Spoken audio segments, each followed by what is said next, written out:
భారత రూపాయి విలువ మరోసారి భారీగా పడిపోయింది. అమెరికా డాలర్తో పోలిస్తే రూపాయి విలువ రూ. 95.60కు చేరి చరిత్రలోని కనిష్ట స్థాయిని నమోదు చేసింది. దీంతో దేశ ఆర్థిక వ్యవస్థపై ఆందోళనలు పెరుగుతున్నాయి.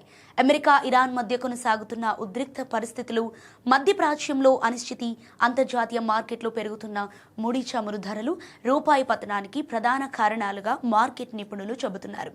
ప్రెజెంట్ బ్రెంట్ క్రూడ్ ధరలు బ్యారెల్కు $105కు పైగా ట్రేడ్ అవుతున్నాయి. ఇక భారత్ తన అవసరాల కోసం ఎక్కువగా చమురును దిగుమతి చేసుకుంటుంది. చమురు ధరలు పెరగడంతో దిగుమతుల ఖర్చు భారీగా పెరుగుతోంది. దీంతో డాలర్లకు డిమాండ్ పెరిగి రూపాయి విలువ మరింత బలహీనపడుతోంది.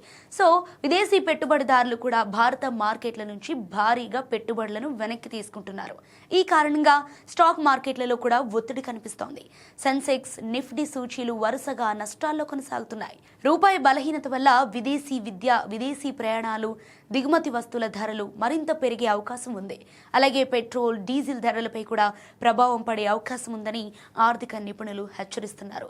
అయితే పరిస్థితిని నియంత్రించేందుకు రిజర్వ్ బ్యాంక్ ఆఫ్ ఇండియా జోక్యం చేసుకునే అవకాశం ఉందని మార్కెట్ వర్గాలు భావిస్తున్నాయి.